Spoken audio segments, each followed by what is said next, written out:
बिस्मिल्लाहिर्रहमानिर्रहीम, अस्सलाम वालेकुम। आज के लेक्चर में बेटे हम चैप्टर नंबर 16 को शुरू करेंगे।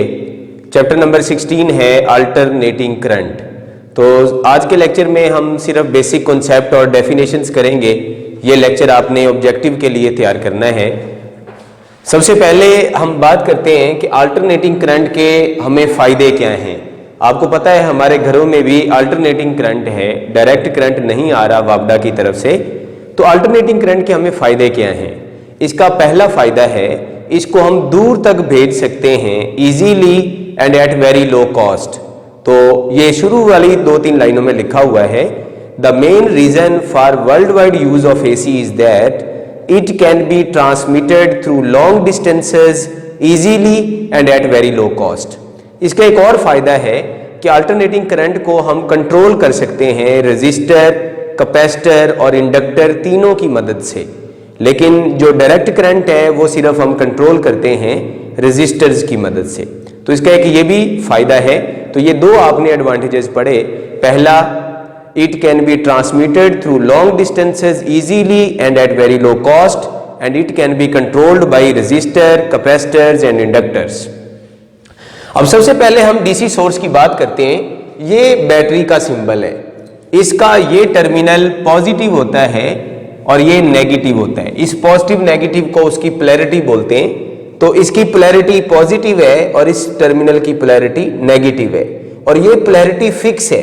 टाइम के साथ ये पोलैरिटी चेंज नहीं होगी।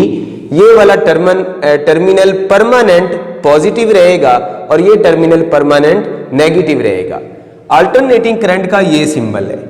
इसमें कुछ टाइम के लिए ये पोलैरिटी पॉजिटिव और ये नेगेटिव होती है और नेक्स्ट हाफ टाइम के लिए ये पोलैरिटी नेगेटिव और ये पोलैरिटी पॉजिटिव हो जाती है।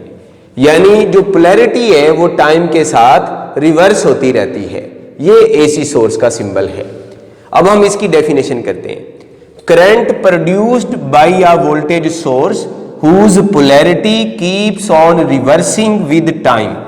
ऐसे सोर्स से जो करंट पैदा हो जिसकी पोलैरिटी टाइम के साथ रिवर्स होती रहे, उस करंट को अल्टरनेटिंग करंट कहते हैं।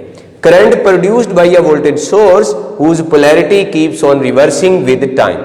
लास्ट चैप्टर में हमने AC जनरेटर पढ़ा था और AC जनरेटर में हमने जो अल्टरनेटिंग करंट है उसकी ये वेव फॉर्म पढ़ी थी। 0 से लेके T/2 टाइम तक पॉजिटिव हाफ है, यानी करंट एक डायरेक्शन में फ्लो करता है और T/2 से लेके T तक नेगेटिव हाफ है, यानी इस टाइम के अंदर करंट ऑपोजिट डायरेक्शन में फ्लो करेगा। जैसे हम इस बात को यहाँ एग्जांपल से एक्सप्लेन करते हैं। फर्ज करो ये एक रजिस्टर है जिसको हमने AC सोर्स के साथ जोड़ दिया है। अब जब टाइम है हमारा 0 से लेके T/2 तो ये पोलैरिटी पॉजिटिव और ये नेगेटिव होगी और करंट पॉजिटिव से नेगेटिव ऐसे फ्लो करेगा इस डायरेक्शन में। लेकिन नेक्स्ट हाफ टाइम में ये पोलैरिटी रिवर्स हो जाएगी और ये जो पॉजिटिव था वो नेगेटिव हो जाएगा और जो नेगेटिव था वो पॉजिटिव हो जाएगा T/2 से लेके T टाइम तक। तो अब जो करंट है वो पॉजिटिव से नेगेटिव ऐसे फ्लो करेगा, यानी हाफ टाइम करंट इस डायरेक्शन में फ्लो करता है और अगला हाफ इस डायरेक्शन में। तो करंट अपनी डायरेक्शन को चेंज करता रहता है। ऐसे करंट को हम अल्टरनेटिंग करंट कहते हैं। जो करंट एक ही डायरेक्शन में फ्लो करता है वो डायरेक्ट करंट है और जो अपनी डायरेक्शन रिवर्स करता रहता है वो अल्टरनेटिंग करंट है। अल्टरनेटिंग करंट और वोल्टेज का फार्मूला हमने चैप्टर 15 में AC जनरेटर के अंदर पढ़ा था। आपने पढ़ा था EMF बराबर है E0 साइन ऑफ थीटा।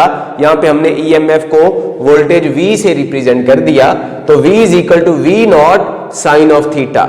हमें पता है थीटा बराबर होता है ओमेगा टी, तो हम थीटा की जगह ओमेगा टी लिख सकते हैं और ओमेगा बराबर होता है 2πf, तो हम ओमेगा की जगह 2πf भी लिख सकते हैं। यहाँ पर थीटा फेज है जिसका जिक्र हम अभी करेंगे। ओमेगा एंगुलर वेलोसिटी है या एंगुलर फ्रीक्वेंसी भी कह सकते हैं और ये जो f है ये फ्रीक्वेंसी है। जो हमारे घरों में करंट या वोल्टेज आ रहा है उसकी फ्रीक्वेंसी है 50 हर्ट्ज। तो हम ये जो f है ये 50 हर्ट्ज पुट करते हैं यहाँ पे। इसी तरह करंट का हमने फार्मूला पढ़ा था I is equal to I0 sine of theta theta की जगह हम ओमेगा टी लिख सकते हैं, ओमेगा की जगह हम 2 पाई एफ लिख सकते हैं। तो ये सब अल्टरनेटिंग करंट के फार्मूलाज हैं। एफ की जगह हम टाइम पीरियड वाला फार्मूला भी लिख सकते हैं 1/T। अब हम कुछ डेफिनेशंस करते हैं। सबसे पहली डेफिनेशन है इंस्टेंटेनियस वैल्यू। किसी भी इंस्टेंट पे करंट या वोल्टेज की जो वैल्यू होगी वो इंस्टेंटेनियस वैल्यू कहलाएगी। अब यहां पे इस वेव में देखो, इस लम्हे करंट 0 है, इस लम्हे करंट बढ़ गया, इस लम्हे और बढ़ गया, इस लम्हे करंट मैक्सिमम हो गया, फिर करंट कम हो रहा है। तो आप देखो हर इंस्टेंट पे करंट एक जैसा नहीं है या वोल्टेज एक जैसा नहीं है। तो किसी भी इंस्टेंट पे जो करंट या वोल्टेज होगा वो उसकी इंस्टेंटेनियस वैल्यू कहलाएगी। वैल्यू ऑफ अल्टरनेटिंग करंट और voltage at any particular instant of time is called instantaneous value. Value of alternating current और voltage at any particular instant of time is called instantaneous value. इस फार्मूले में ये जो V है और इस फार्मूले में ये जो I है, ये दोनों इंस्टेंटेनियस वैल्यूज को रिप्रेजेंट कर रहे हैं। इसके बाद है पीक वैल्यू। एक साइकिल के अंदर करंट या वोल्टेज की जो सबसे ज्यादा वैल्यू आ रही है, ठीक है, उसको हम बोलते हैं peak value. Maximum value reached by current और voltage in a cycle is called peak value. जैसे यहां पे फर्ज करो ये करंट है तो ये पीक वैल्यू होगी I नॉट, और अगर ये वोल्टेज है तो ये पीक वैल्यू होगी V नॉट। तो ये जो I नॉट इस फार्मूले के अंदर है और ये जो V नॉट इस फार्मूले में है, ये दोनों पीक वैल्यूज को रिप्रेजेंट कर रहे हैं, हाईएस्ट वैल्यू ऑफ करंट या वोल्टेज को रिप्रेजेंट कर रहे हैं। एक टर्म हम इस्तेमाल करते हैं पीक टू पीक वैल्यू। ये वाली पीक वैल्यू कहलाती है पॉजिटिव पीक वैल्यू और ये वाली वैल्यू कहलाती है नेगेटिव पीक वैल्यू। अब यहां से लेके यहां तक जो वैल्यू बनती है वो कहलाती है पीक टू पीक वैल्यू और ये I नॉट से डबल होगी।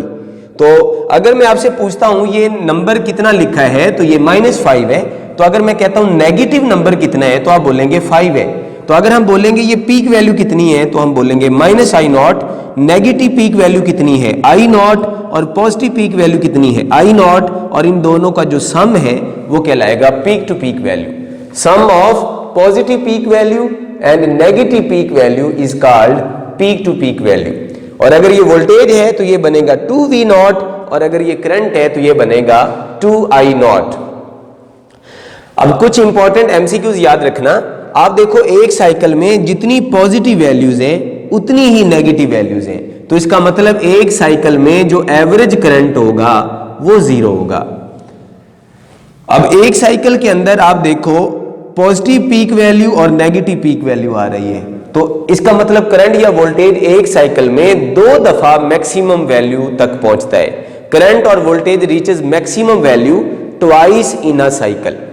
और यहां पर आप नोट करो करंट एक साइकिल में 2 दफा 0 हो रहा है। अक्सर बच्चे समझते हैं एक साइकिल में 3 दफा 0 हो रहा है। तो अगर आपने पहला 0 पहले साइकिल में शामिल किया है तो ये 0 अगले साइकिल के अंदर शामिल होगा। तो current reaches 0 value twice in a cycle.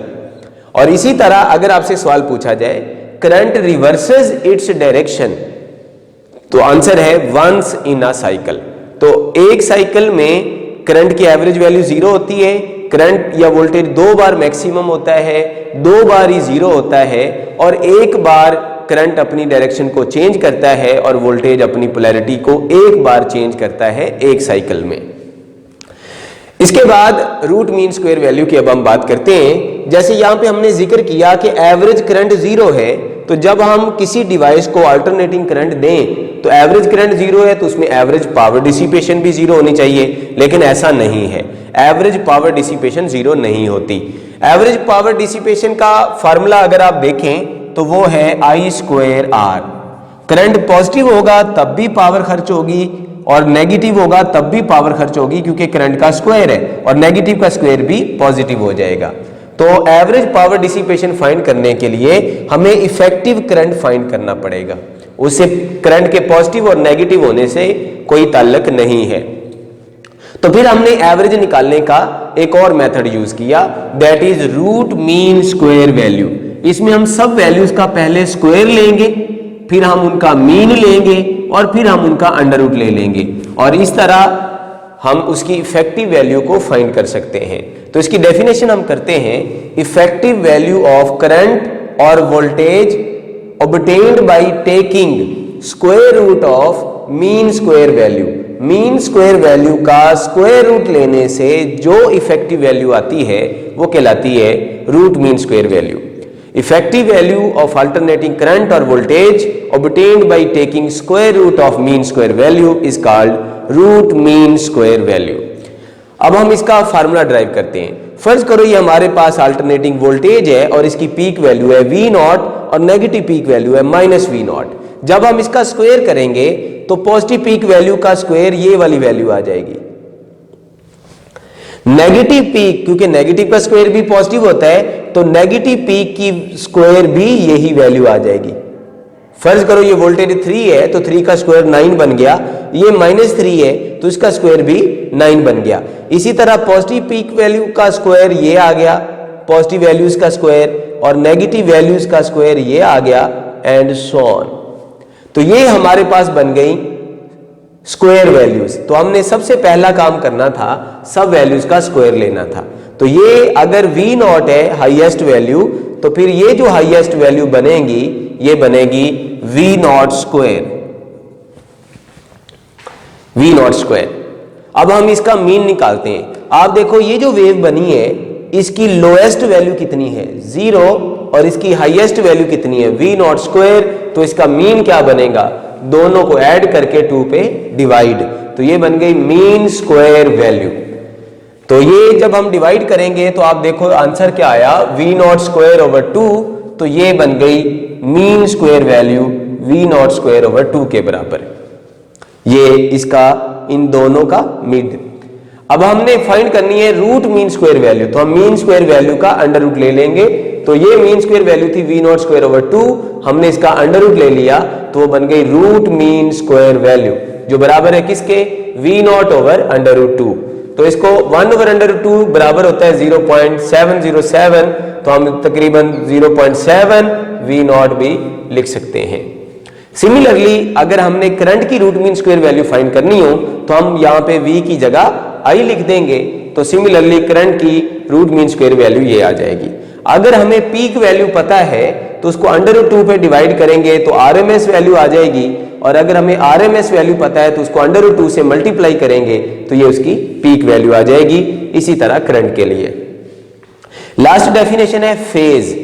ये जो फार्मूले में एंगल आ रहा है थीटा, इस थीटा से हमें पता चलता है कि उसकी इंस्टेंटेनियस वैल्यू क्या होगी।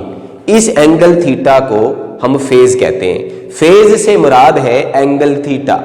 तो angle theta which gives the instantaneous value of current और वोल्टेज इज कॉल्ड फेज।